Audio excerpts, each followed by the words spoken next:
especialista no assunto, Vai. ao vivo. Vamos começar com um disclaimer, né, cara? Não sou nenhum especialista no assunto, sou apenas mais um curioso aí que vai estudando o que aparece. E a internet é uma grande fonte de informação pra gente, né, cara? Bom, deixa eu catar uma caixa de sucata aqui só para mostrar uma história da coisa. Está por aqui em algum lugar. Então, pessoal, a gente está com o Jerônimo aí, ele vai falar aqui nessa nossa primeira tentativa de Hangout on Air do Calango. E aí a gente vai conversar com ele sobre as launchpads da Texas Instruments e outras coisas além do Arduino. Então, quem quiser acompanhar ou curtir e falar mais sobre isso aí, depois a gente vai combinando outras sessões dessas aí. O que é o Calango, Otávio? Você veio com eu achei que eu que ia fazer pergunta difícil hoje, mas o Calango é uma ideia de hackerspace que algumas pessoas, como o Jerônimo, eu, o Gabriel, o Ebert, que está meio afastado do grupo, quem mais? O Ugney, tem uma galera aí do grupo Arduino Brasília que tem uma ideia de um hackerspace que seria o primeiro hackerspace de Brasília, já há controvérsias se o Lab Hacker da Câmara conta.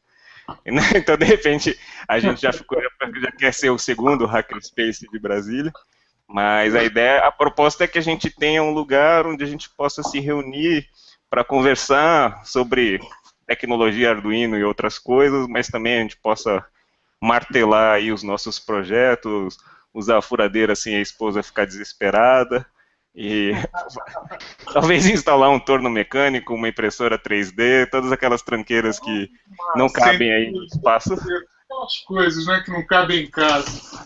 Exatamente. Dá para ver aí, o espaço do Jerônimo tem um monte de coisa, aqui na minha parede também tem um monte de coisa, mas a tolerância das esposas tem um limite. Exatamente. E aí, no que é uma esposa extremamente tolerante, cara, porque ela me atura já há 14 anos aí com esse Mas eu sei que isso tem um limite, né? De tempo e de espaço também, cara. Isso. Em algum momento pode ser que ou eu ou esse monte de tralha aconteça. Alguém vai rodar desses dois aí, vai rodar. Infelizmente, acho que vão ser as tralhas, né, cara? Bom, só um histórico em relação a Texas, né? O pouco que eu sei a respeito disso, essa coisa dos ARMs, das launchpads, né? Somente em relação a Texas, né?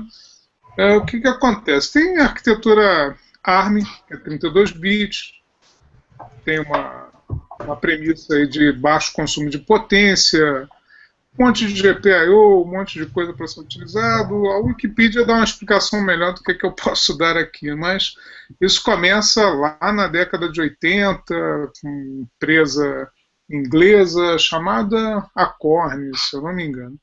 Aí, em algum momento dela, entendeu que aquela arquitetura que ela estava trabalhando merecia ser patenteada e vendida para os outros, né? É uma história bem curta. E nesse meio de caminho aí tem a Apple também metida nesse negócio. Lá na pré-história ela queria fazer algo semelhante a um Palm, né? O Newton, que seria o primeiro produto a utilizar essa tecnologia, né? Mas essa tecnologia continuou evoluindo, durante muito tempo aí meio sumida dos olhos das pessoas, né? Até que isso veio parar aí nos dispositivos móveis, principalmente celulares, né, cara? E aí eu acho que ela hoje é uma das arquiteturas mais utilizadas no mundo, bilhões e bilhões aí de equipamentos, né, embarcados, mais conhecidos são os celulares, né, utilizando essa arquitetura ARM. E em um determinado momento esse negócio começou a baratear de custo extremamente e outras arquiteturas foram sendo... A mesma arquitetura ela foi sendo adaptada para outros, digamos assim, contextos de utilização. E mais ou menos há uns... Isso deve ter sido ali por volta de 2004, não é um exagero. 2006, se eu não me engano. Aí uma empresa chamada Luminary Micro, né, Luminary Micro, sei lá, ela desenvolveu uma linha chamada LM3S, né? E chamou essa linha de estelares, né? E ela foi a primeira a adotar uma arquitetura, uma simplificação da arquitetura ARM, né? Que eles chamaram de Cortex. Na época, Cortex M3 foi a primeira delas. Mas tem uma série de características, a principal delas é rodar um conjunto de instruções que tem um código um pouco mais reduzido do que o padrão do ARM, né? Ou seja, ele consegue colocar o código em 16 bits, se eu não me engano. Isso permite duplicar, digamos assim, a capacidade de armazenamento de código que a arquitetura ARM de 32 bits possibilitava. Não sei se eu estou falando grande besteira, mas isso chama-se de instruções FANG, se eu não me engano. Bom, aí o que foi interessante desse negócio é que a Stellaris lançou esse kitzinho aqui, né, cara? Que ela... Isso é um LM3S811, é um negócio interessante. Tem um chipzinho lá no meio, Cortex M3, não sei se dá pra ver. Dá. E ela tem um displayzinho de OLED. Só não vou ligar porque eu não sei onde é que tá o cabo aqui pra ter procurado isso. Isso é de que ano? Quando você comprou esse? Cara, isso daqui é 2006, se eu não me engano. Tá. Isso não foi comprado, isso foi dado, cara. Essa empresa, quando lançou, ela tem uma revista chamada Circuit Cellar. Ela hoje está meio enjoada. Ela foi vendida para o grupo da Elector, né? E na época, esse é um cara muito fera chamado Steve Ciarcia, que tem um livro muito legal. Estou divagando pra caramba, hein? Se eu estiver falando. Não tem problema. A ideia é demais. um papo livre, assim, tranquilo. Eu acho.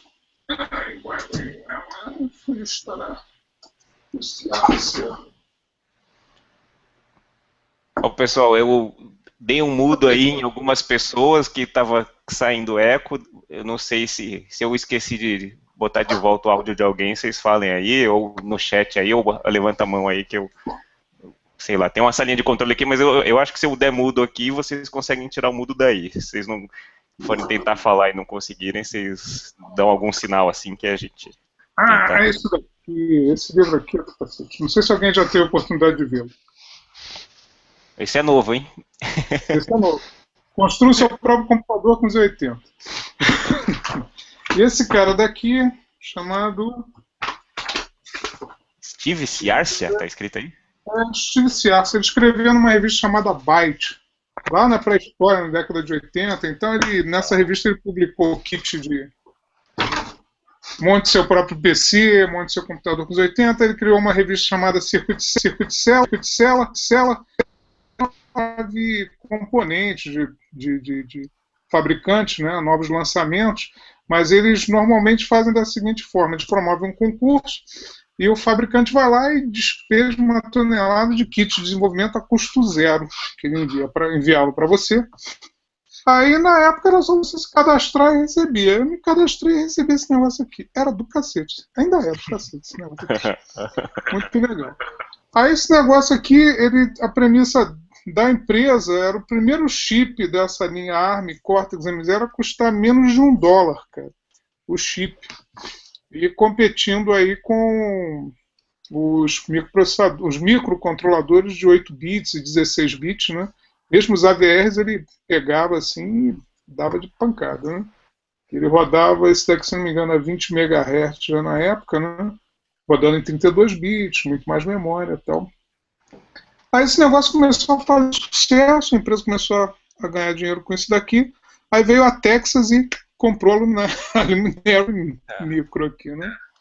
E o que aconteceu? Aí depois eles engoliram a Luminary, né? E começaram a olhar o que ela tinha de produtos e foram evoluindo isso, acharam que era legal, e daí começaram a fabricar. Até porque essa empresa daqui era o que eles chamavam de fabless, né? Era uma empresa que ela não tinha fábrica para fazer o chip, nem fazer a plaquinha. Ela simplesmente tinha propriedade intelectual disso, né? Contratava uma fábrica, fazia N chips, fazia os kits, mandava para um outro cara para fabricar e a luta. E a Texas foi e comprou essa empresa. Aí começou a desenvolver uma série de outros chips, né?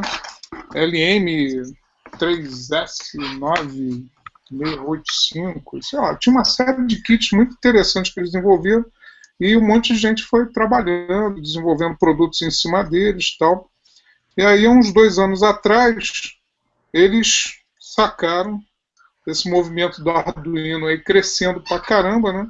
Puxa, e a gente precisa ter a nossa plataforma aqui para trabalhar também. Aí primeiro eles saíram com a plataforma de Launchpad em cima do MSP 430, né, 16 bits. Aí quando foi em 2012 para final de 2012, 2013, eles saíram com essas Stellaris Launchpad aqui também, né? Que aí já é o mesmo chip, né? Não sei se consegue ver. E isso daqui eles começaram a vender, né? Na época já usando aquela prática da Texas de pagar o shipping e pagar o frete, né? E essa placa no lançamento foi $4,50. Aí você podia comprar até 3. Na época eu comprei 2. Aí o que ela tem de interessante ela vinha aqui já com a portinha USB, ela tem um chipzinho que emula um FTDI, aquele FTDI velho de guerra, né? Faz a USB serial. E eles criaram esse barramentozinho aqui, né? Que ele tem acesso tanto por baixo quanto por cima, onde você pode fazer o acesso ao GPIO dela. E criaram algo semelhante ao Shield também, né, que você faz o encaixe por cima dela. No momento aqui eu tenho mas que está... Mas isso já depois dos Arduinos, assim, né? Isso daqui veio depois dos Arduinos, né? Ela manteve durante um bom tempo esse padrão aqui da Luminero, né? Que essa placa era entregue assim, sem nada. Aí se você quisesse usar, aí você tinha que soldar o pino, né? Apesar de que, da forma como esse daqui está feito, ele tem tem um furo metalizado aqui, e você consegue botar uma barra de pinos e encaixar em cima da breadboard. A princípio ele tem um contato tão bom que não precisava nem soldar, né? Mas você, para colocar em outros circuitos, encaixar na sua PCI, o ideal era soldar aqui a barrinha de pinos e a luta. Aí eles fizeram isso daqui, padronizaram essa pinagem, né? E todas as placas deles seguem essa pinagem aqui. Aí você consegue desenvolver os seus projetinhos, encaixar aqui neles e vai trabalhando com shields que eles chamam de... tem um nome aqui que eles dão para isso.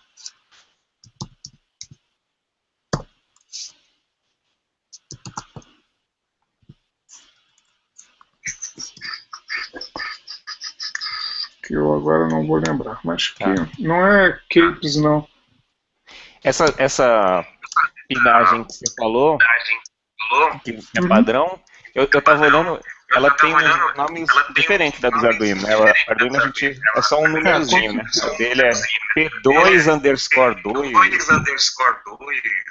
Lá na verdade ela faz mais referência digamos assim, a porta que ele está usando e o número do pino ao qual ele está associado, né?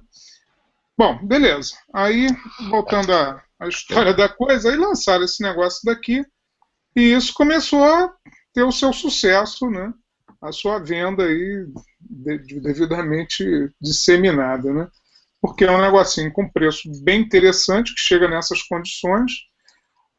Toda a documentação dela é toda open source, né? Da plaquinha, se você quiser fabricar outra, tem os esquemas, tem o código-fonte. O código-fonte deles que eles fornecem tem um detalhezinho técnico lá. Ele não pode ser usado em outra plataforma que não seja da Texas, né? Tem um condicionante ali. Você pode usar o código à vontade, desde que você use num chip da Texas. Não, ou seja, vai ter que comprar um chipzinho deles, colocar lá e o código vai rodar lá dentro. Mas é todo aberto, todo devidamente colocado no site, disponível para você trabalhar com ele, utilizá-lo, né? Aí eles vieram com esse produto, funcionou bem. Aí depois de um tempo eles mudaram o nome. Aí essa linha saiu de Stellaris, né? Que era a inicial, Stellaris Launchpad. Aí eles deram uma melhorada no produto e começaram a chamar de Tiva, né? Ou seja, eles nesse momento estão se livrando de todos esses nomes que se referiam ao fabricante inicial que eles compraram, né? E chamando de Tiva. Tá. Os Aí, meninos cara, estão falando aqui, desculpa, Geraldo, é só porque os meninos descobriram o nome do Shield. É Booster Pack. Booster Pack. Exatamente. Tá. Exatamente. Mas vai Ah, lá. então tem o Booster Pack que você encaixa por cima. Acho que foi o Rafael aí que chamou alguém daí também. O Rafael e o Wesley. O Ed confirmou. É de Ubuntu. Isso. Então, aí você faz o seu projeto, encaixa os pinos aqui por cima, né? Ou pela parte de baixo e tem o acesso a eles. Agora, em termos de características, cara, é que eu falo em termos de preço para robista, né? E para quem vai montar também, vai utilizar para desenvolver um produto. Eu acho que pelo custo, opinião minha, ele é mais interessante do que usar um Arduino para quando você estoura as capacidades, né? Tipo esse projetinho que a gente está fazendo lá do display da câmera, né? Aí eu tô lá testando, aí tem que fazer o parsing de um JSON lá, obter os dados, aí apanhamos daqui, apanhamos dali. Aí beleza, o negócio está funcionando. Aí tá numa. Deixa eu mostrar o formato aranha aí do negócio. Aranhas, aranhas, aranhas. Aí tá esse negócio aqui. Tem um shield Ethernet, aí tem um Arduino R3 por baixo, tem um LCD, aí tem um servo, tem não sei das quantas. Aí isso daqui começou a funcionar um pouquinho, aí tá ocupando 24K do 328, né? Ou seja, já tá ali no limite. Teve um projetinho que eu fiz há um tempo atrás que era para fazer um monitoramento de temperatura, umidade, dentro de uma sala de servidores, né? E o negócio ficou no talo, cara. Ficou usando uma biblioteca SNMP, né? Ou seja, ele conversava, ele tinha uma MIBzinha, né? Onde ele colocava umidade, temperatura e tal, e tinha o software lá do trabalho, é o Zabbix, né? Aí o Zabbix ia lá de tempos em tempos e buscava esses parâmetros. Isso deu 29 alguma coisa cá, cara. Aí mexeu mais um pouquinho e chegou nos 30K e toda hora dava um pau lá, que o negócio parava, eu vi que estava estourando o tamanho de memória. Aí reduz um monte de mensagem, pega não sei das quantas e consegui reduzir para uns 28 e pouco. Aí esse é um típico projeto que para você dar uma melhorada nele, você tinha que aumentar a memória. E do 328 vai para onde? Né? Como protótipo, aí você teria que ir para um ATmega 128, ou para um 284, ou para um meio alguma coisa, né? Ou com os devidos custos aí para você colocar, lidar com esse negócio, né? E essa placa já é uma versão um pouco melhor. Na época eu não usei ela, porque eu tinha disponível um mbedzinho, né, cara?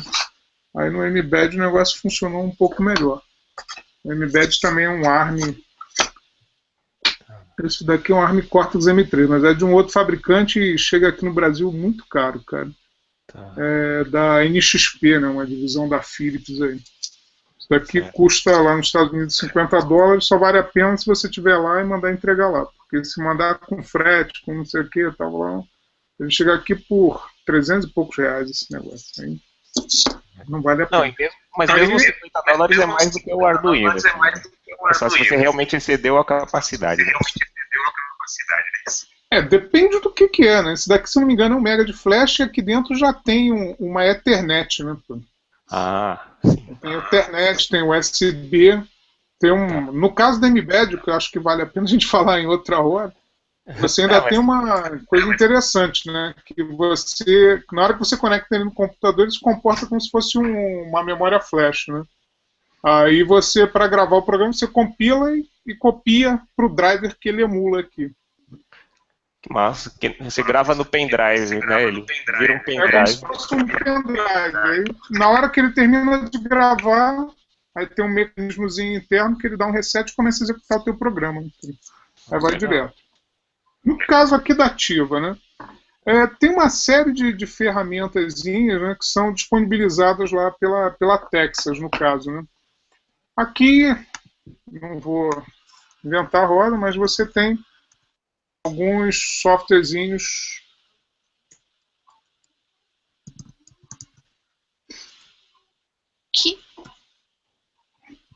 Um monte de gente conversando aqui. Para quem não conhece, esse é o Arthur, mas ele está passando aqui por baixo. Quem quer passar incógnito. São 21h30. Ih, rapaz, a minha internet aqui tá. Bom, Doida. em termos aqui das launchpads, né, principalmente Uma vermelha.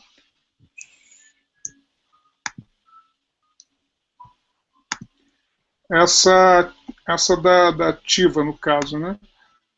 Você está falando aqui na Ativa, no caso, em termos de especificações dela, cara, essa plaquinha aqui pequenininha, ela roda em 80 MHz, tem 256K de flash, 32K de RAM, 2K de EEPROM, né? E ela tem, quando você está desenvolvendo em C, ela tem uma série de bibliotecas, né, para acessar o USB, acessar a parte do hardwarezinho interno dela, dos periféricos que ela disponibiliza. Ela já tem essas bibliotecas dentro de uma ROM, dentro do próprio chip, né? Ou seja, você não precisa adicionar dentro do teu código. O código fica menor do que seria possível, né? Se você tivesse colocado tudo.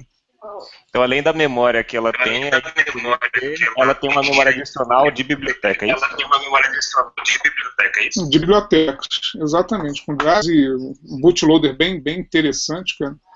O driver para acessar o USB, no caso da outra, driver para acessar a Ethernet. Então, ela já vem com tudo isso já dentro dela própria. Você tem as chamadas específicas na hora que você vai fazer a compilação do código, né? E ele já adiciona e gera um código, entre aspas, mais enxuto, né? Na verdade, ele está com aquilo tudo dentro, só que a biblioteca está lá na ROM. Ou seja, economiza espaço na hora de você fazer a carga e queimar a memória flash dela, né? Aí, no caso, em termos de ADC, né, de conversão de analógico para digital, aí tem dois de 12 canais, cara, de 12 bits aqui de resolução, tem 16 canais de PWM que você pode utilizar, 24 timers, né, para você estar utilizando junto com o PWM, 3 comparadores analógicos, 3 portas seriais, SPI, SSI. Você pode ter 8 artes nela, né, funcionando ao mesmo tempo, entre aspas. E 4 canais de 2C. E essa USB dela aqui, né, você pode programar ela como host ou como device, né? E ainda pode ter essa funcionalidade on the go, né? Ou seja, você pode mudar a funcionalidade com ela em funcionamento por código. Então, você tem uma série de funcionalidades aqui. Para você ter isso no Arduino, você tem que trabalhar um pouquinho mais, né? Tem que pegar um Arduino um pouquinho mais de mega para cima para ter as mesmas funcionalidades que você tem nessa plaquinha por aproximadamente $13, né? Ou seja, em termos de custo e benefício, é bem atrativo o negócio, cara. Legal. Como eu estava falando aqui, a questão do desenvolvimento, né? Você, a princípio, tem, digamos assim, tem 2 ambientes especiais para você estar trabalhando, né? Você tem o IAR, né, que é um software pago, mas que tem uma versão, entre aspas, de trial, que ela não expira, mas que ela é limitada em código gerado, né? Se não me engano, em 32K. Tem a Code Composer, que é um outro ambiente para desenvolvimento. São 2 ambientes para desenvolvimento em C, né? Enfim, peraí. Que você desenvolve em C o IAR e o Code Composer. O Code Composer é baseado no Eclipse, se eu não me engano, é em cima do Eclipse. E ele não tem limitação de código no caso, mas ele só funciona para produtos da Texas, ou seja, você tem que estar carregando nele aqui. Tá? E por último, o Energia, né? Que não sei se já tiveram a oportunidade de usar, ele é um fork da ideia do Arduino. Ou seja, com todas aquelas funcionalidades que a gente já conhece, aquele editor de texto meio tosco e tal, mas que funciona bem. E o que é principal, né? Você tem todas aquelas bibliotecas que vêm sendo acumuladas no tempo, né? Você tem à disposição no momento que você faz a utilização da energia. Aí você tem aquelas bibliotecas da Adafruit, tem biblioteca de LCD, tem a biblioteca, sei lá, até essa que eu estou usando, do JSON, e você pode simplesmente colocar, da mesma forma que você coloca no Arduino, né? Coloca lá no Libraries e está disponível para você estar fazendo a utilização. E por baixo, o que ele tem? Ele tem a ideia do Energia, ela tem o código ele faz a geração do código para o MSP430, para o CC2000, todos os produtozinhos da Texas, né? E mais o Optiva. Ele tem diversos compiladorzinhos lá baseados no GCC por baixo, e no caso ele gera o código para o ARM, né, para o Cortex M3, a partir dessa interface do Energia, dessa ideia do Energia, né, cara? E o método é o mesmo, tem a telinha, botãozinho, compilou, tem um botãozinho com o mesmo íconezinho, com a seta, que ele faz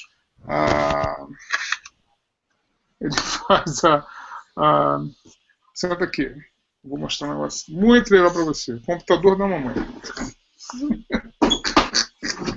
Só que aí, nessa história, não, fica à vontade aí. E aí, enquanto isso, eu vou te fazer uma pergunta. Diga. No IAR, e aí eu não sei se no Code Composer também, mas eu sei que um deles aí dá pra gente fazer um debug de código aí muito legal, né? Parar, interromper a execução e ver o que ele está mandando para cada pino. No Energia, acho que a gente provavelmente não tem isso. Não, o Energia é aquele ambiente que a gente já conhece do Arduino, né, cara? Aquele negócio ali mesmo. É muito legal, muito bacana, mas ele é bem limitado como IDE, né? Ele não permite que você faça depuração, tenha breakpoint, faça passo a passo. Não tem ele tem essa limitação, cara. Não permite que você faça isso. Agora, Code Composer é bem legal, cara. Bem legal mesmo. O IAR também é bem legal. Ele também permite que você tenha essas funcionalidades, cara. Deixa eu só ver aqui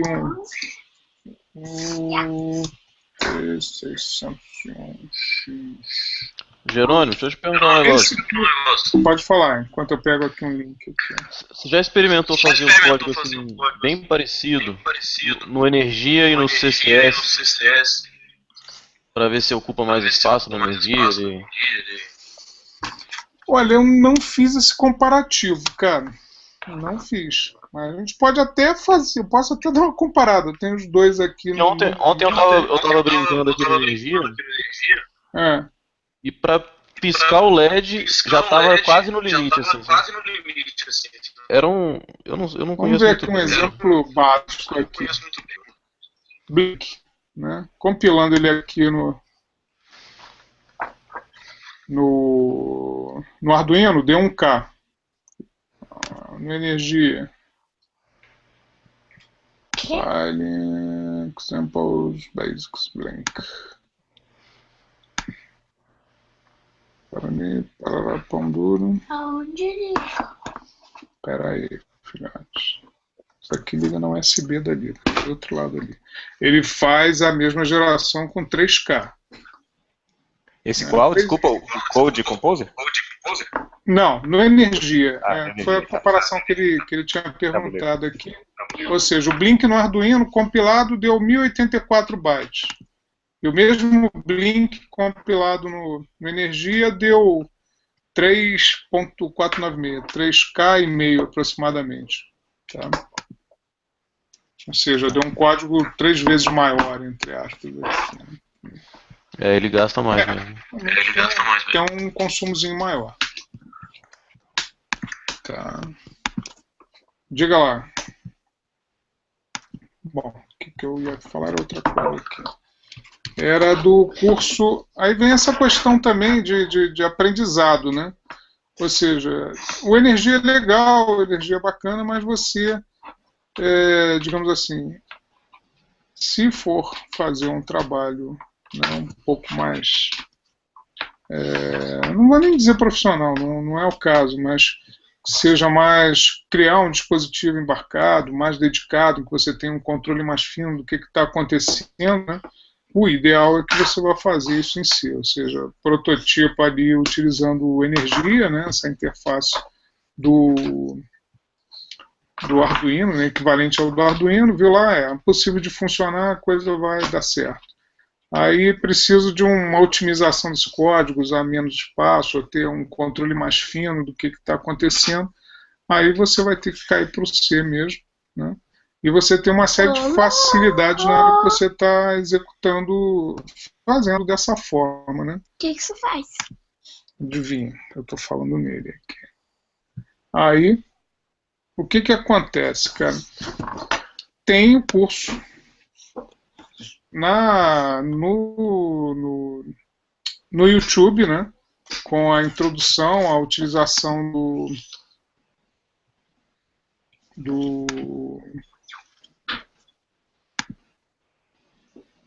da ativa, né? Filhote. Se não tiver, se tiver com o link na mão aí, cola aí no chat. É isso que eu estou tentando pegar aqui. Peguei. Pronto. E que esse daqui é o do EDX, né, cara? Uhum. Quem tiver a fim de mexer com ele e tal, dar uma conhecida, esse daqui eu achei muito legal. Ele durou 5 meses esse curso. Ele foi de janeiro até maio. Tá?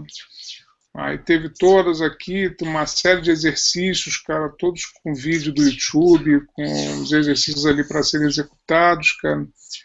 Legal. E ele foi assim, eu achei muito legal. Ele usou um software que foi o Kyle, cara, para fazer o desenvolvimento, né? Porque é uma ferramenta que ela é até um pouco mais antiga, mas é que o pessoal dessa faculdade, dessa universidade do Texas lá, Universidade de Austin, já utilizava com produtos mais antigos. Eles com certeza já tinham um monte de módulos já construídos, né? Principalmente a parte que eu achei muito legal foi a parte das notas, cara. Como é que ele atribuía uma nota para o teu código, né? Porque você tinha que adquirir a plaquinha, né? Ter a plaquinha para você utilizar, apesar de que você poderia fazer o curso só com simulador, né? Porque ainda tem um simulador de funcionamento dentro desses softwares, né? Tanto o CCS como o IAR, o Kyle também tem. Então você tinha os exercícios para executar. Aí você executava no simulador, tirava já uma série de problemas, já depurava ali, e no final você conseguia fazer, você fazia o download lá, fazer a programação da Flash, né, do teu ARM, e depois fazia a depuração passo a passo, viu, os breakpoints, fazia os testes necessários, né, para que isso pudesse funcionar, verificar todo o funcionamento dele. E o que acabava acontecendo, cara? Essa mesma biblioteca, quando você incluía ela no teu programa, ela verificava uma série de configurações que você tinha que fazer para aquele código funcionar, né? Então não tinha esse pulo do gato, não vou fazer tudo, vou fazer por partes. A biblioteca, no momento que estava executando, ela verificava se o código tinha sido devidamente feito, todos os passos que eles requeriam no exercício, né? E no final ela devolvia um hashzinho, cara. E aquele hashzinho você ia para a página do curso, colocava lá e ele verificava que você executou todos os passos, e te atribuía uma nota, né, cara? Legal. E teve exercícios super legais em relação a essa construção, né? E no caso da energia você não tem isso. Mas você tinha depuração passo a passo, você podia ver o conteúdo da Flash, o conteúdo da EEPROM, o conteúdo da Rampo, e podia verificar todos esses pontos e ver se realmente estava sendo executado, cara. Esse simulador, ele tem as entradas, sei lá, tipo um potenciômetro. Eles construíram para o curso, né? Você tinha o potenciômetro, tinha o LED, tinha um dispositivo que ele simulava um motor, se eu não me engano, um motor de passo, mas era a nível de simulação, você vê o sinal sendo ativado para ver se ele realmente estava executando aqueles acionamentos, né, cara? Pô, legal. Isso foi realmente muito legal.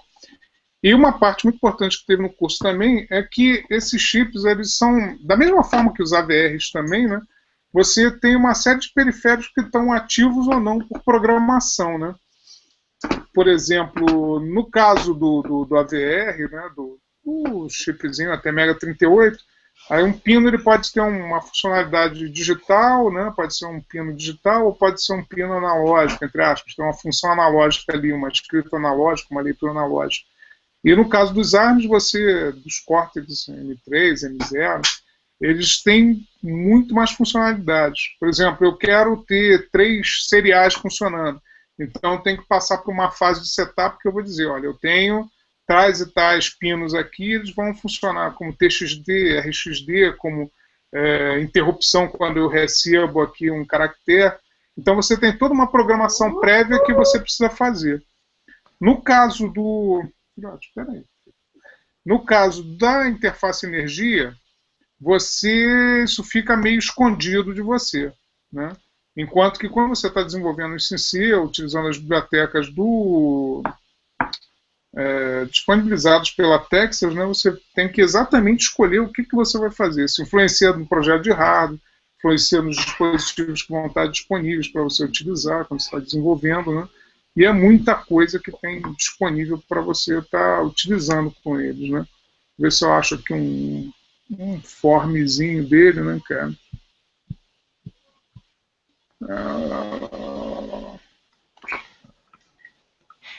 Mas então o simulador, ele é da IDE ou era do curso? Eu fiquei um pouco confuso. Não, você tem um simulador básico do ambiente de desenvolvimento, né? Só que eles criaram para execução no curso alguns componentes adicionais. Tá?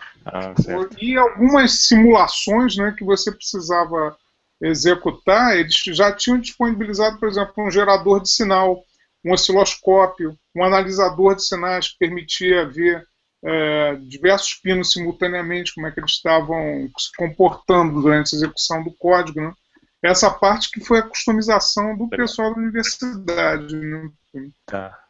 Da universidade lá do Texas para a execução do curso. Só um minuto.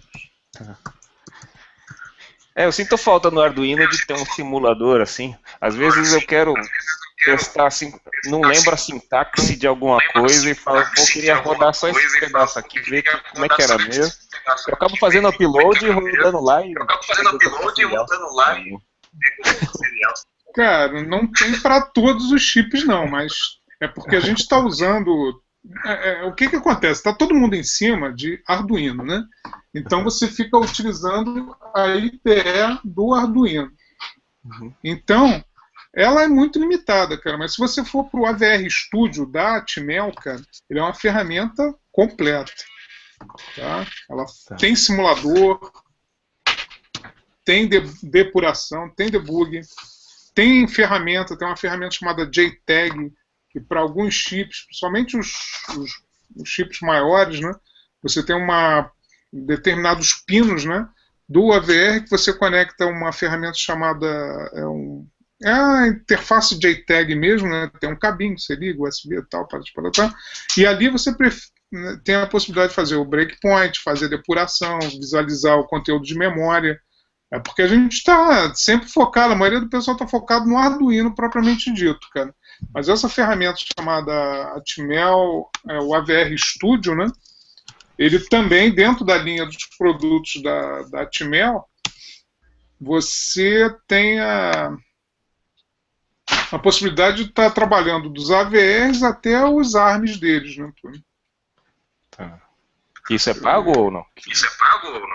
Não, cara. A maioria das ferramentas da Atmel de software são gratuitas, cara. Legal. A grande maioria delas. A única coisa que não é legal é que elas são baseadas no Visual Studio atualmente da Microsoft. Né? Então, você já tem que estar em cima do Windows lá para poder funcionar direitinho, cara. Apesar de que tem uma versão delas que roda em Linux, cara. Mas não é bem o ambiente de desenvolvimento, são as ferramentas para compilar o código, né? Aí você tem linha de comando para utilizar isso. Aí você pode também estar pegando um Eclipse, né, da vida, instala o Eclipse CDT e faz a ligação com a biblioteca que você está utilizando, né? Só dando Cara, já está em português. Olha que interessante, cara. Isso não existia, não. Faz tempo que eu não acesso a página da Atmel aqui. Olha que legal. Já tem um PT ali. PTBR. Tô entrando aqui. Aí já tem um PTBR.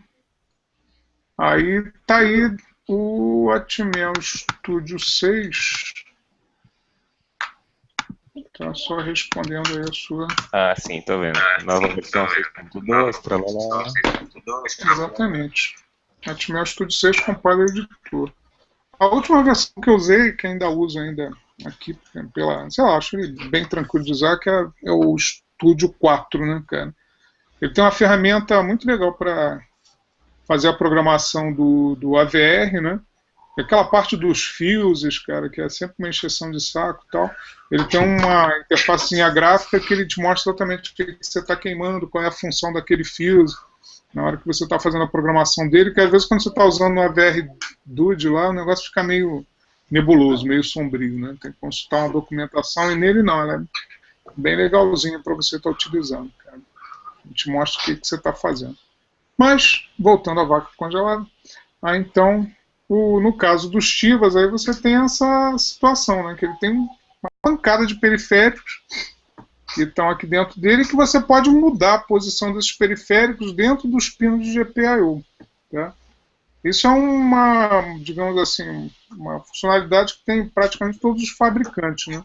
Alguns fabricantes têm software já, tem no caso da NXP, cara. Ela tem um softwarezinho de configuração em que é todo gráfico. Eu quero a USB saindo nesse pino aqui, nesse outro pino, a serial aqui. Quero o PWM saindo no outro pino, e eles geram um código, né, um código de inicialização em C, já prontinho, de acordo com o que aquela ferramenta gráfica fez, faz o include no teu código e manda pau. Compila lá e ele já vai sair tudo naquela posição. Então tem toda uma sequência de inicialização para você fazer isso lá e funcionar direitinho, cara. Você chama de Tiva todas as plaquinhas que saíram daquela época para cá. Assim. De 2013, final do ano passado para cá, se não me engano. Aí ela, todo esse acervo aí de placas que veio de digamos assim, propriedade intelectual que veio da Stellar, passou a se chamar Tiva, né? E eles modificaram alguns detalhes dentro deles, ampliaram algumas capacidades em termos de e tal. Eu estou vendo Rua Infinito aqui na tela. Ele fez algum barulho aí. Isso apareceu. E começou todos eles agora a serem nomeados Tiva, mudaram as bibliotecas, mudou tudo. Mudou em termos de nome, né? Mas conteúdo não. Diga. Peraí. Eu acho que eu desliguei. Ô, Rogner, peraí. Tenta aí de novo. Vê se você tá no mudo. Acho que tem um controlezinho aí, tem um microfoninho aí em cima. Você liga e desliga o microfone. Então tá ligado, não? Beleza. Falei. A única coisa que eu vejo aí sobre esse produto todo que envolve a Stellaris, né? É que a Texas, ela não tem muito integração assim com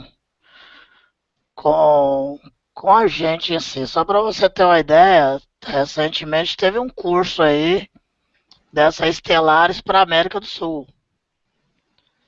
E, para minha surpresa, a Texas indicou minha loja como venda do kit dela, e eu nunca fui nem contactado. Olha que coisa mais ridícula.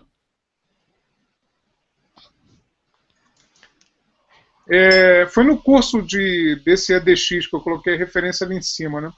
Que um dos fornecedores você deve ser distribuidor da Seed Studio, né? Sim. Eles pegaram a lista da Seed Studio e colocaram no site para compra dos componentes, né, auxiliares do curso, que era resistor, LED, não sei o que. Compra na Seed Studio ou nos distribuidores da Seed Studio.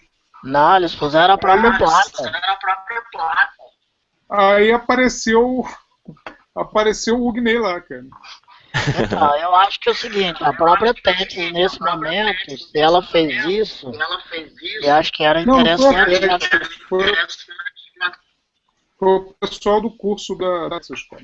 Foi o pessoal da Universidade do Texas, aliás. Que seja, o que eu digo aqui é que, nesse momento, torna-se uma desorganização. Imagina só, para que vários alunos, inclusive fizeram contato, né, que estavam fazendo curso e queriam comprar o kit. Aí a EDX, que divulgou algumas empresas, seja elas qual foram, imagina o Jerônimo contar que essa empresa, a frustração que deu. Não, eu não tenho esse kit, nunca ouvi falar. Então, assim, isso é relação da madrugada, né? Depois a gente fala do Brasil. Eu não sei, não estou desculpando ninguém, nem estou aqui para defender ninguém. A minha impressão é que houve uma situação desse tipo. Eles pegaram a lista de distribuidores da Seed Studio e colocaram no site junto, né, cara? Mas eu acredito que não foi nem como venda da Launchpad, foi mais como os componentes auxiliares, né? Você tinha lá a parte do LED, resistor, potenciômetro, tinha uma série de coisas ali que eram necessárias para dar andamento no curso. Ah, mas no caso lá... eu acho que cabe até uma reclamação sua para eles, ó. A lista estava completa, inclusive com as placas estelares. Não era só LED, se fosse só LED resistor estava fácil, né? Qualquer um, inclusive HO Infinito ia ter. Mas estava, e é claro que as pessoas que procuraram lá não estavam procurando o LED resistor, porque isso ele achava na porta da esquina da casa dele. Ele estava realmente querendo achar a placa, que era o foco do curso, né? Sei lá. Ficou também aquela questão do cara não ler o direito, né? Que a Launchpad, em diversos momentos, ficou, pelo menos para mim que estava fazendo, ficou claro que você tinha que ir no site da Texas e comprar, né? Somente que para o mundo todo ela pratica essa situação do shipping zerado e o imposto pago, né? Onde pega mais isso, pelo que eu entendi, é para a gente e para o pessoal da Índia, cara. Na Índia também parece que a receita deles lá pega pesado quando você está importando eletrônicos, né, cara? Mas eu falo como foi a divulgação de um curso para a América do Sul, é claro que as pessoas que estavam, por exemplo, participando do curso que era no Brasil, claro que era de grande interesse poder comprar o kit no Brasil mesmo, não tem nenhum tipo de problema com importação e toda essa história aí, né? Depois manda o link aí pra gente, Manda o link desse curso aí. E de repente a gente vai querer fazer, mas a gente promete. Foi isso que eu mandei antes, Otávio. Ah, não, que ele tá falando que teve um focado para América do Sul. Ah, não, focado para América do Sul, aí eu já desconheço. O que eu sei que, com certeza... Peraí, desculpa, te cortei sem querer. Foi mal, peraí. Ele tem um delay aqui. Aí vai, desculpa, pode falar. Era esse da Universidade do Texas aí, que lá no meio aparecia lá. Até na época eu comentei com o Ugne aí sobre isso. Pô, você tá lá, cara. Você tem que providenciar todos os componentes para fornecer, cara. Sacaneando, Ugne, brincadeira. Cara, mas... eu acho que assim, seria muito legal, independente de ser só de venda ou não, mas pela ajuda até na divulgação da placa do curso. Mas eu acho que, assim como eles tinham interesse em fazer essa EAD e captar a maior quantidade de pessoas, deveriam ter feito essa rede de contato, já que eles publicaram essas empresas, né? Eles, por mais que eles buscaram listas, tinham que checar essas listas e de fato ter feito contato. Olha, se você tiver interesse, a gente manda para você aí X unidades e você auxilia aí o pessoal a adquirir no local e tal, seria uma boa. Eu mesmo fiquei, na verdade, chateado porque eu fiquei sabendo de tabela, porque várias pessoas começaram a me mandar e-mail e me ligaram, né? Aí que eu fui saber, gente, esse povo tá falando de quê, meu Deus? Mas tudo bem, né? Deixa eu só fazer uma questão de ordem aqui, Jerônimo. Eu te botei no mudo aqui, porque quando outras pessoas falam, a gente está recebendo eco aí, parece que é do seu microfone aí. Acho que você está saindo o som da sua caixa de som e voltando pelo seu microfone. Então eu vou te botar de volta, mas quando você não estiver falando, vou te pedir para você se colocar no mudo. 2 horas. Alô? Aí, pronto. Agora tipo, Tá com eco? É. Agora com eco. Tem eco. Essa tem que ter uma simplicidade para entender. Bom, falei da ativa ali, né? E tem, no final do ano passado, eles lançaram essa outra aqui, que é a Connected, cara, que eu achei muito legal. Essa Connected aqui, ela é um pouquinho maior do que a outra, tem mais um monte de pinos, e ela principalmente tem uma portinha Ethernet já aqui fisicamente colocada, né? E já tem toda a tractana ali. Por exemplo, a diferença dela para o Unibed, tem uma parte do circuito aqui para fazer funcionar a Ethernet, né, que eles chamam de PHY, né, PHY, que é, digamos assim, são os adaptadores para que você possa fazer a conexão na Ethernet, né? E isso acaba custando meio caro, e ainda mais tem uma restrição em termos de dissipação de calor. Então o pessoal da NXP tinha um compromisso aqui com o tamanho deles, acabaram botando o fio, mas não botaram o conector RJ45, né?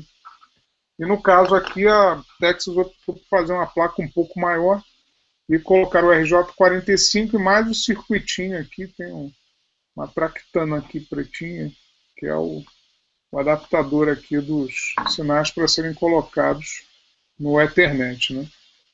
E eu achei muito legal, principalmente a parte de preço, né, cara? Que ele saiu a $20 esse negócio. Isso daqui é um pouco mais, muito mais potente que um Arduino com um Ethernet Shield, né?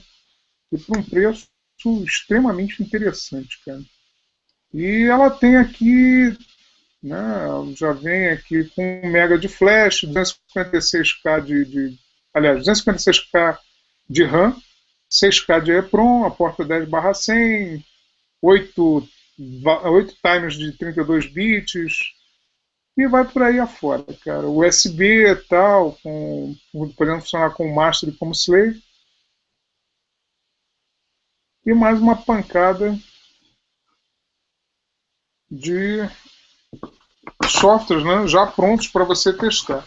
Ela na largada vinha com software pré-gravado para você fazer os seus testes, né, dentro dessa buzzword aí, dessa palavrinha da moda, que é o IoT, né, Internet das Coisas, em que você já vinha com software pré-gravado para você conectar no site do Exosite, né, que é mais um dos fornecedores de uma plataforma na nuvem para você conectar seus dispositivos, né, suas coisas na internet. Então ele se propõe a ser um agregador de informações, depois você vai lá, vê gráfico, vê dado, vê histórico, né? Tem até um colega aí que entrou aí no grupo recentemente e está vendendo também um agregador aí de dados dele. Então, esse daqui foi muito legal, cara, e permite você pegar todos aqueles exemplozinhos que você tem de Arduino e já roda aqui direto, sem problema, cara. E é para aqui que eu vou mudar depois aquele display da câmera, porque o espaço está acabando lá no Arduino para terminar de fazer o programa, né? Agora, né, assumir de fazer, tem que terminar o negócio. E tem mais pino para usar nesse negócio aqui do que no Arduino ainda sobrando, né? Porque no caso ele tem espaço, ele tem o booster pack, ele pode ser encaixado tanto aqui quanto aqui em cima, né? Aí você tem algumas configurações. O default dele é essa parte aqui de baixo. Sobra mais um monte de pino para você fazer as conexões nele, cara. Além disso, ele tem uns botõezinhos, tal, tem uns LEDzinhos aqui RGB para você trabalhar. É uma placa de desenvolvimento bem completa para você conhecer o produto, né, cara, ver como é que ele funciona, utilizar. Ele não é BGA, ainda é um SMD que dá um trabalhinho, mas ainda é usável para você criar um protótipo. Não é nada absurdo de trabalhar com ele, cara. Deixa eu te perguntar. Oi? O Ed perguntou de como é que é a integração dela e funcionamento dela. E eu estava com uma dúvida também, assim, como é que é? Eu tô com o meu código do Arduino lá e eu estou usando um shield Ethernet. Estou supondo. Essa plaquinha já tem a Ethernet dela aí e tudo mais. Eu consigo pegar e importar uma biblioteca de Arduino Ethernet aí dentro do Energia e fazer de conta que isso aí é um Arduino com a placa Ethernet, ou teria um processo mais complicado?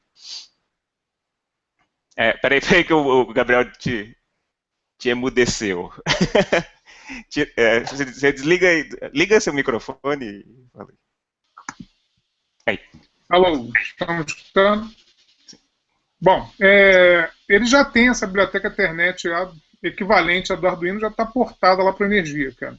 E funciona da mesma forma. Tem o Ethernet Begin, o Ethernet Connect, mesma forma, do mesmo jeito. Legal. E quando chegar o Wi-Fi, a minha expectativa é que ela funcione também igualzinha, do mesmo jeito. E é a mais recente aí que foi lançada, tá $30 lá.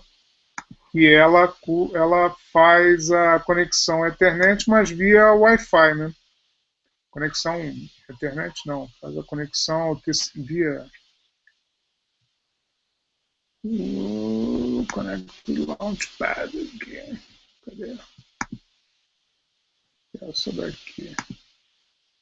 Não sei se ela já está aqui disponível para Connected Launchpads. Ela já está aqui. ACC 13200 Launch XL. Você está mandando aí no chat? É isso? Eu vou mandar o link dela. Essa daqui está $29 e pouquinho. Cara, eu não ganho nada vendendo isso não, tá? É que eu acho legal pra caramba e acho que o custo-benefício dela é interessante. É que eu pedi uma e ainda não recebi. Por exemplo, se você for pegar um Arduino e colocar uma interface Wi-Fi nele, vai sair quanto, Ugni? Cadê o Ugni? Alô? Ugni? Opa! Interface Wi-Fi aí pro Arduino, um shield Wi-Fi. O shield Wi-Fi deve estar até o preço aqui, ó. Eu acho que tem, né? Ó, shield Wi-Fi tá quase uns R$180. Ou seja, a grosso modo aí uns $70 mais ou menos. Sei lá, 50 que seja. Ainda faltando o Arduino para ser colocado. Né? Enquanto que ela inteira aí com o TIVA, né, com o chip TIVA, com mais Wi-Fi conectado ali já na mesma placa, né, ele está saindo aí por $30. Né? Na verdade, o que eles estão querendo que você conheça é essa linha de chips dele, que é essa linha 3000, né? Uhum. E recentemente até a da Fruit lá fez uns breakouts, cara. C3000. Porque o chip ele tem umas coisas muito interessantes, né? Ele funciona bem pra caramba, conecta rapidinho, ele tem uma equivalência, você utilizando, é equivalente a um Wi-Fi de celular, cara. Você vai, deixa eu ver aqui, Wi-Fi, breakout.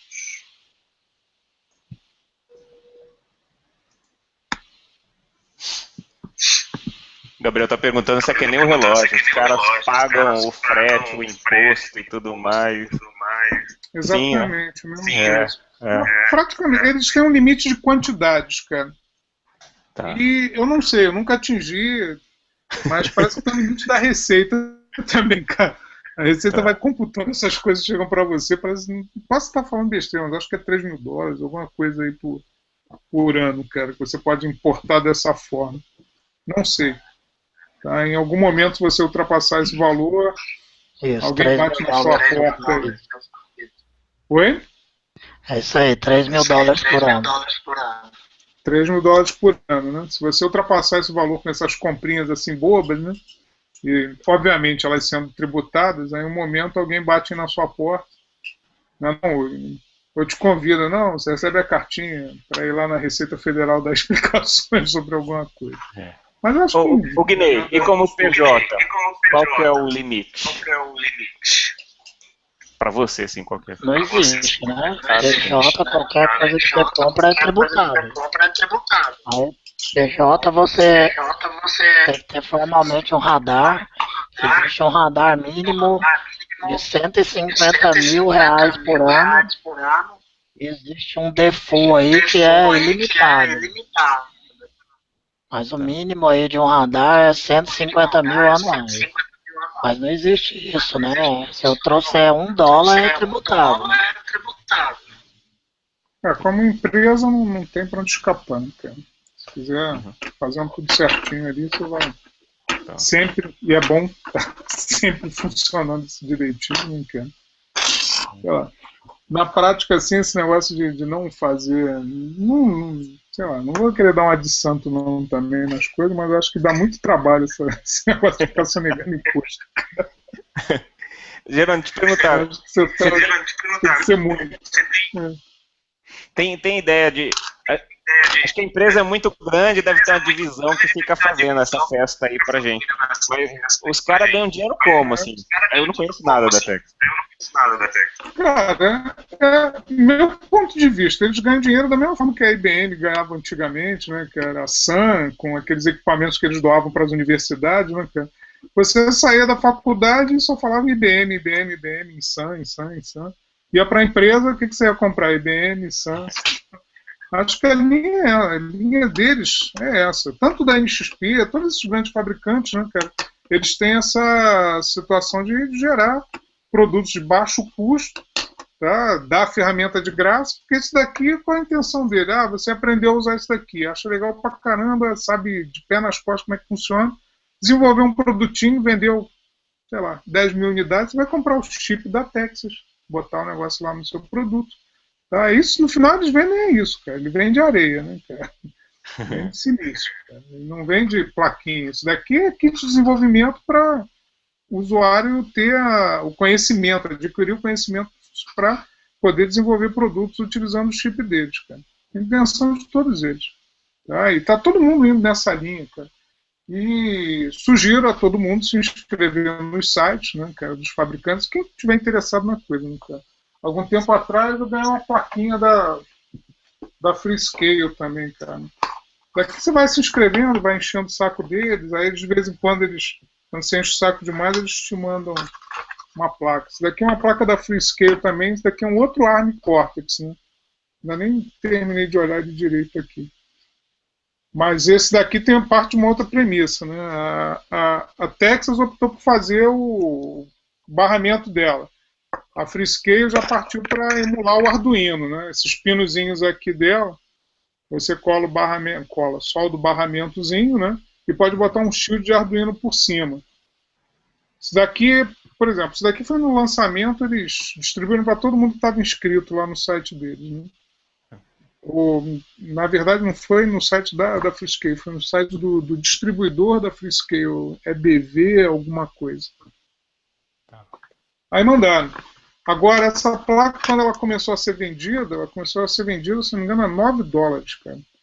Também com a mesma intenção, fazer a dispersão do conhecimento. Todo mundo tem conhecimento disso daqui, vou usar um produto aqui da Freescale. Tá? Porque eu sei, é legal, é barato e tal. As ferramentas de desenvolvimento são boas, eu ganhei, seja lá por que motivo for. E a Microsoft vai te mandar um Galileu também, não? Cara, tem uma lenda rodando aí na internet, né? Na internet todo mundo vai ganhar um Galileu, cara. O Brasil não deu tempo. Eu tava no meio do mato e só vi o e-mail 4 dias depois. Quando eu mandei lá pra eles acho que nem leram meu e-mail, deixou. Não caiu nem no servidor. Tem um pessoal conhecido aí que já foi nos eventos da Microsoft, cara. Teve um evento há uns 2 anos atrás, 2 anos ou 3 anos, quando saiu o Kinect aí, cara, que você participava do evento lá, tem um evento deles de desenvolvimento, né, você conhecer as novidades da Microsoft, dos ambientes deles de desenvolvimento, todo mundo ganhou um Kinect, cara, quando saiu de lá. Legal. Pô, legal pra caramba. Não sei quanto é que tá hoje em dia um negócio desse. Acho que isso hoje era barato, é barato, mas na época saiu, acho que era uns $200, $300. Então, pô, dispersa isso daí, quero que todo mundo use. Na verdade é usar, os outros vêm, pô, o Otávio tem um Kinect, legal, quero um também, pô, deve ser legal pra caramba. Então vai muito nessa linha aí de dar alguma coisa, mas com a intenção de você no futuro, né, dar um retorno, ou como informação para outros, ou como utilizando aquilo como produto. Né? Legal. Bom, senhores, dúvidas. Eu tenho certeza que eu deixei um monte de dúvida para todo mundo aí, cara. Que eu queria aproveitar o comentário do Ed. Já que o Ed falou assim, pô, parece uma BBB. Você tem aí uma Bíblia para mostrar? Tem uma Bíblia aqui, cara. Já que o tema é além do Arduino, se tiver uma Raspberry aí, o que você tirar das caixas aí? Abre as prateleiras aí e vamos nessa. A BBB, ela andou passeando essa semana, então tá lá na caixinha dela de viagem, né? Legal. Ela tá aqui dentro. Pô, é perfeito, hein? Eu acredito que foi feito pra isso, né? Porque a balinha é muito ruim, cara. Eu só comprei realmente porque era pra botar a Bíblia dentro. Nem teu filho não gostou? Oi? Nem o Arthur? Cara, apesar de que ele não é muito chegada a bala, não, mas a doce, cara. Esse dele é mais salgado. Mas essa é uma BBB, né, cara? Essa BBB aqui é até de um curso que eu fiz junto com o Guinei, cara. E aí entra um outro conceito, né? Na verdade, isso daqui é como se fosse um computadorzinho minúsculo, né? Na mesma linha da Raspberry. Aqui já roda um Debian, né, cara, nela. A inicial dela é um Angstrom. Aí depois eu coloquei o Debian para rodar nela. Sei lá, eu acho mais prático esse negócio do sudo apt get install, é bem prático. E tem tudo lá que você precisa e funciona, cara. Aqui, alguém está falando, o Ed aqui disse que, como não podia deixar de ser, instalou recentemente o Ubuntu na dele. Também legal, cara. Não tem nada contra, não. Mas sei lá, na minha opinião, é eu pegar alguma coisa que está derivada de outra para funcionar. Aí eu, sei lá, tenho uma certa preferência por usar o Debian, cara. E é legal pra caramba também, cara. Mas é um outro tipo de produto, né? Aqui você já tem uma base para usar, colocar coisas mais sofisticadas em funcionamento, tem DSP, né, cara? Apesar de eu nunca ter usado, mas é o que tem de mais interessante nela em relação a isso, né, cara? Pode fazer uma próxima aí com essas aí, sei lá. Cara, isso eu acho que vale a pena a gente conversar também, cara. Dúvidas sobre Tiva? Que eu não souber, eu ajudo a procurar. Em breve teremos uma Wi-Fi, eu acho que você comprou também, não, Otávio? Eu não sei, eu vi o link que você mandou lá e falei, o Jerônimo falou que é legal, eu quero. Não, eu achei legal pra caramba, porque foi realmente na mesma época ali que teve o lançamento dela, eu já tava dando uma olhada ali, né, cara, nela. Aí eu vou trazer uma, só pra ver como é que é o funcionamento dela, né? Até dentro esse monte de placa aqui, acaba que no final é mais para um tempo atrás, eu até conversando com o Otávio aí, que o meu intuito com esse negócio todo é monitorar a mãe. A minha direta mãe, pessoas, digamos assim, mais idosas, né, que você precisa ter uma noção de como é que elas estão dentro de casa, ou ter alguma forma de alarmar, né? Então tem até alguns projetos interessantes sobre isso, que é a parte de você poder monitorar pessoas idosas que trabalham, que estão dentro de casa sozinhas, que gostam de morar sozinhas, e quando elas estão saudáveis, elas não gostam de ter ninguém por perto delas, né? Mas que em qualquer momento você precisa ter a necessidade de saber se elas estão bem e tal. Então a minha linha de que eu acho interessante para projetar, o que é o meu interesse com isso tudo aqui, é ter alguma forma de monitorar o ambiente onde ela está, se passou pela sala, se foi para o quarto, se passou pela cozinha, se a temperatura está alta, está baixa, tal. Isso é uma coisa que Esses processadorzinhos, eu acredito que eles têm a possibilidade de me trazer isso. Seja um sensor de presença, junto a medir a temperatura, medir a umidade, ver se passou por ali. Né? Um negócio que eu estava pensando que é muito interessante, até aquele do Garoa, né, já que está todo mundo com o celular no bolso, passou aquele marco, foi ativado, o Wi-Fi está ali, opa, essa pessoa está por aqui, está passando. Cara. Celular com NFC também, passou por um ponto, tem um leitor de NFC, você, opa, passou por aqui. E nisso você ir fazendo um monitoramento de como aquela pessoa está andando durante o dia dentro de uma residência. Mudou o padrão, cara, e já tem que gerar algum tipo de alerta. Tipo, a pessoa não saiu do quarto de manhã cedo. E todo dia ela sai de manhã cedo. Então tem que ter uma certa inteligência para você poder detectar que houve uma mudança no comportamento da pessoa durante o dia. Né? E é isso aí, esse é o meu objetivo. Com essa tractanada toda de eletrônica. Além de ser legal pra caramba, né, cara? Esse é o projeto. Eu tenho uma diversidade de plaquinhas ali. Não parece a sua não, porque na verdade... Não mostrar, tem um acúmulo de placas maior do que o meu uso aqui. Né? As minhas são tudo assim mesmo. Uns protótipos de Severino mal feito. Até um Severino bem feito. Daqui já é um Severino bem feito, né? Oh, legal. Isso aí você comprou ou você mesmo fez? Não, essa daqui a gente fez. Essa daqui é exatamente uma do Ugni. O Ugni andou fazendo mais aí um tempo aí, cara. A gente fazia severinada. Que, aliás, está meio desativado esse negócio. Tem um monte de iniciativas aí que estão meio fora do ar aí um pouquinho. Ó, o Luiz Ferreira aí. Luiz Ferreira ainda é um grande ativista aí do Open Hardware, né, cara? Alguns anos atrás, ele, o Ebert, o pessoal, a gente fizemos pelo menos uns 3, né? Mas por grande iniciativa aí do Luiz e do Ebert, cara, de colocar isso em funcionamento. É legal porque, dá uma iniciação no pessoal, aí aprender a soldar, tirar defeito das coisas, botar para funcionar, né? O que pega um pouco no Severino é que todo mundo está em cima de USB e ele é uma interface serial ainda, né? Aí já não tem que comprar um cabo adaptador ou fazer algumas mexidas para o negócio funcionar. Ou criar uma nova versão, né? O Leonardo aí, o Arduino Leonardo trouxe essa possibilidade também. Tem que soldar um SMD, mas não é nada difícil, cara. A gente poder passar a utilizar o chip que é o TMega32U4, se não me engano, que já tem USB, faz o bootloader pelo USB, aí você tem uma facilidade grande de utilizar isso com os computadores atuais, né? E montar uma plaquinha específica para você. Diga aí, que pergunta é essa do 3200? Na verdade, deixa eu só falar como é que a gente tá funcionando. Entrou uma galera de uma vez.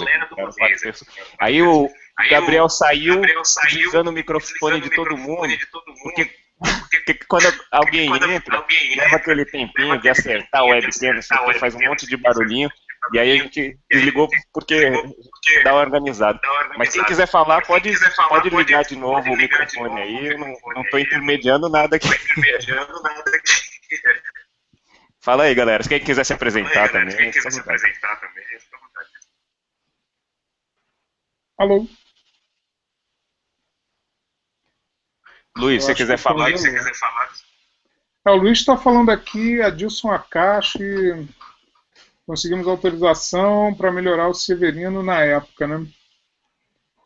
Ah, tá. Ele está dizendo aqui que veio sem mic, só para assistir mesmo. Não sei se vocês conhecem o Adilson Akashi, que é um cara lá do Paraná. Eu acho que ele nem tem nada a ver com eletrônica, não. Acho que ele é arquiteto, cara. Trabalha na prefeitura de uma cidade lá do interior. E esse cara, no início, ele olhou para a placa do Arduino, que tinha uma versão que eles chamavam de single side, né? Que ela era bem simples de você montar. Mas ela era com as trilhas muito finas, ficava numa posição que, usando o tradicional método de passar ferro para fazer a transferência do toner, né, para apagar o circuito impresso, quando você estava fazendo esse movimento, aí você tinha a possibilidade de na hora que estava tudo pronto, você precisava descolar o papel, né? E tinha a possibilidade de arrastar as trilhas, né? E depois dava um maior trabalho para você ficar arrumando isso, ou seja, não era muito legal. E ele fez um trabalho legal pra caramba. Ele redesenhou a placa, re-roteou, né, cara? Quando elas estavam passando, deixou elas mais grossas, né? E aparenta ser mais complicado, mas na verdade ficou melhor. A qualidade que você conseguia com isso era muito maior. Melhorou, deu uma melhorada na fonte, né? Possibilitou colocar os jumperzinhos, né? Para você poder dar o reset lá pela porta serial. E terminou de fazer a carga do programa, ele já dava um reset e já iniciava o funcionamento dele. Muito legal mesmo, cara. Esse cara depois ele deu uma meia sumida, ele trabalhou bastante, tem quem for olhar lá no fórum do Arduino.cc, ele tem milhares de mensagens, trocando informação com o pessoal, como é que ele mexia e tal. E isso acabou virando depois uma das versões do Arduino, né? Tem lá no site do Arduino.cc, se você tem lá monte o seu, se não me engano, um link qualquer desse tipo, aí vai bater no Arduino Severino, né, cara? Que é a S3V3, aí dá um começo de Severino ali, né, cara?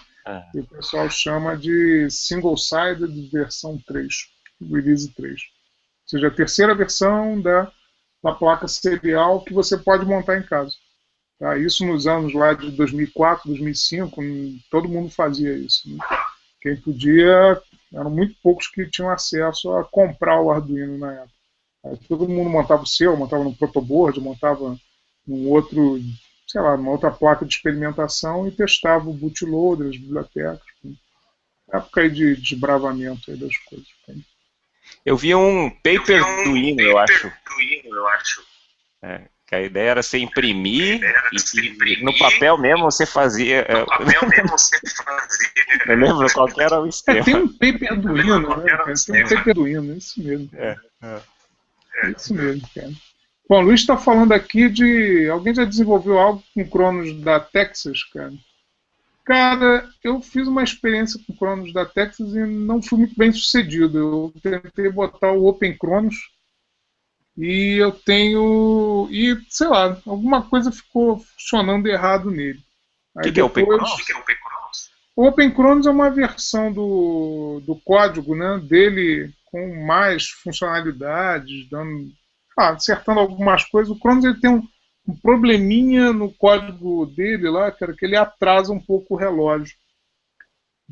Sei lá, depois de um determinado tempo. Esse Open Cronos se propõe a resolver algumas coisas lá e melhorar, e principalmente te mostrar como é que você dá uma modularizada melhor no código, né, para você introduzir as suas modificações. Né? Aí só dá um search aí na internet que você encontra esse código que está por aí, Open Cronos. Deixa eu dar uma olhada aqui. Tá. O Gabriel está perguntando aí quem é que comprou a CC 3200. Se essa for essa que o Jerônimo recomendou, eu comprei. Essa eu comprei também. Cara. A minha, aliás, eu acho que está saindo hoje. Chegou um e-mail aqui da Texas. Falando que está saindo hoje. Aliás, saiu hoje, não foi? O Rafael Basto. Fala aí, Rafael, você não tem muito. Na link do Área 31, só não gostei ainda, são os step drivers para testá-los. Step drivers do que, jovem? Eu fiz uma G7 com Atmel, base. G7, por um acaso, uma CNC ou é uma impressora 3D? Placa da impressora 3D, é isso aí. A placa dos drivers, né? Tá. Drivers dos motores. Ou algo do tipo. Isso é uma coisa que eu quero muito ter, cara. Não sei onde eu vou colocar isso, cara. Uma CNC, cara. Fazer corte em madeira, em acrílico, alguma coisa do tipo, cara. A gente fica sempre pensando nisso. A gente vai colocar no calango, né? Também tem essa, né, cara? Tem uma possibilidade aí de, sei lá, fazer um crowdsourcing aí, né, cara? A gente fazer a colocação dela, cara. Eu nem vou falar sobre esse negócio de hackerspace, cara, que a gente já falou tanto sobre isso, a gente sempre... Falta um momento aí qualquer que as pessoas, não, vamos fazer isso. Vamos colocar isso para funcionar. Aí. Olha aí, o Luiz Felipe está dizendo que você tem um quarto muito organizado aí para suas experiências, Otávio. Tem um tricóptero ali pendurado na parede, tem umas caixinhas de componentes, cara. A minha já é meio bagunçada ali, cara. Tem um monte de coisa. Lá em cima tem uma placa de DEPROM. Não, antes da galera chegar, a gente estava conversando. Antes da gente começar a gravar, na verdade, estava falando que o Calango. Ah, não, a gente tem que começar a gravar. O Calango é o lugar que a gente quer ter pra gente não abusar da paciência das esposas, né? Então, assim, é um lugar para fazer barulho, basicamente, né? Se um dia minha esposa desistir de mim e vir expulsar daqui, a galera vem brincar aqui. Mas por enquanto a ideia é a gente brincar em outro lugar. Exatamente, cara. Cara, tem um lugar que eu não consigo visitá-lo, cara, que eu achei um negócio assim legal demais. Que é a Tech Shop, cara. Não sei se alguém já ouviu falar disso. É tipo um hackerspace, apesar de que é uma... não é um hardware, um hackerspace, na verdade, né? Ele é uma empresa, né, e disponibiliza um espaço para você trabalhar, né? Você vai lá, aí você tem corte laser, você tem maçarico, você tem torno, você tem tudo lá que você paga para utilizar, ou leva alguém que vai fazer isso para você, ou você tem curso internamente para você aprender a usar, né, cara? Mas é um negócio interessante que eu acho que não tem por aqui, né? Aqui tem um torneiro mecânico, né? Você encomenda uma peça para ele e vai lá. Tem o cara que faz solda elétrica. Aí você vai lá, o cara faz para você. Mas o lugar em que tenha todos os equipamentos para você utilizar, ainda não conheço, cara. Talvez quando você está estudando no Senai, está fazendo um curso lá, sei lá dentro, ou uma escola técnica, você tem esse laboratório disponível para estar trabalhando, ou na universidade, né? Mas você tem que estar de alguma forma associado àquele contexto ali de ensino, né? Mas fora assim que você possa ir lá e trabalhar, desconheço. Bem, para quem não conhece ainda a forma de armazenamento da HAL Infinito, vou mostrar aqui, ó.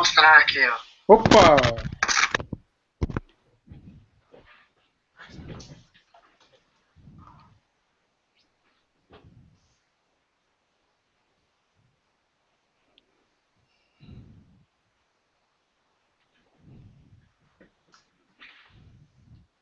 É um armário, né? Eu fecho ele em duas portas, ó. Aí ele virou um armário. Aí minha esposa nem percebe, né? Isso que virou um armário de quarto. Mas aí quando eu abro o armário, ó, um armário de frente para o outro, com aquelas caixinhas lá no fundo. É um painel daqueles que nem o pessoal usa para bijuteria. Então essas caixinhas saem, né? Caixinha sai.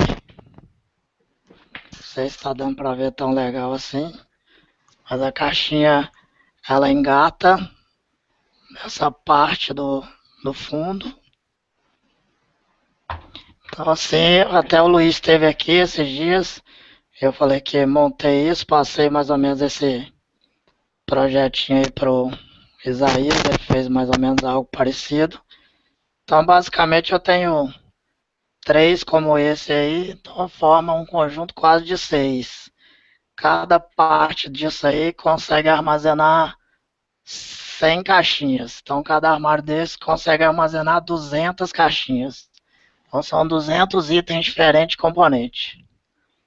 Para 3 armários são mais de 600. Muito legal. Bem legal.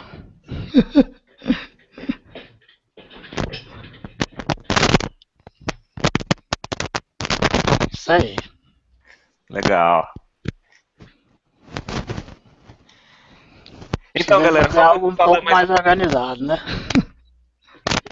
Vamos falar, assim, acho que eu tava pensando aqui, acho que tem gente que vai querer já dar uma pausa, eu não sei. Eu tava pensando em parar de gravar para não ficar também um vídeo muito longo, né? Assim, e aí, quem tiver a fim de continuar falando, a gente vai falando aí. Não sei se vocês concordam. Jerônimo, tudo bem pra você?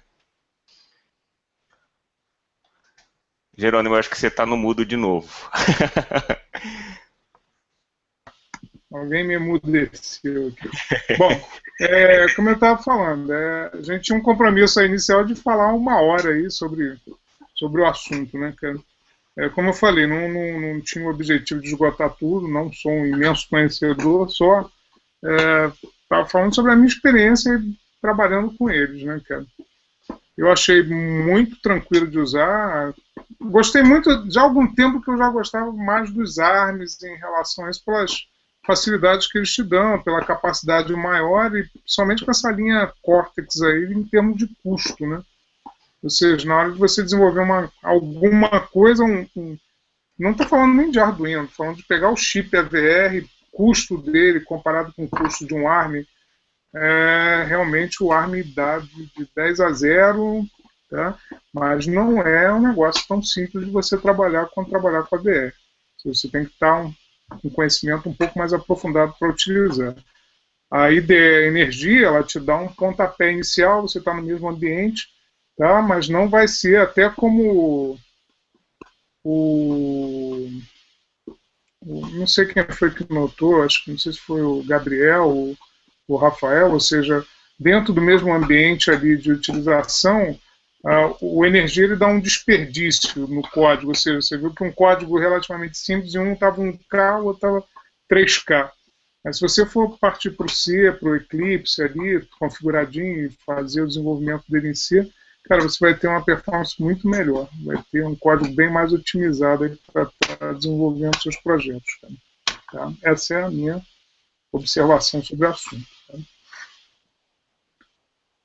Beleza? Bom, legal. A gente está à disposição aí para trabalhar, e tentar tirar as dúvidas que surgirem e ajudar a procurar. O Luiz Felipe ali está falando do planador ou coisa do tipo. Tem um que a gente estava um tempo atrás brigando, eu comecei a montar e fiquei morrendo de ódio, cara.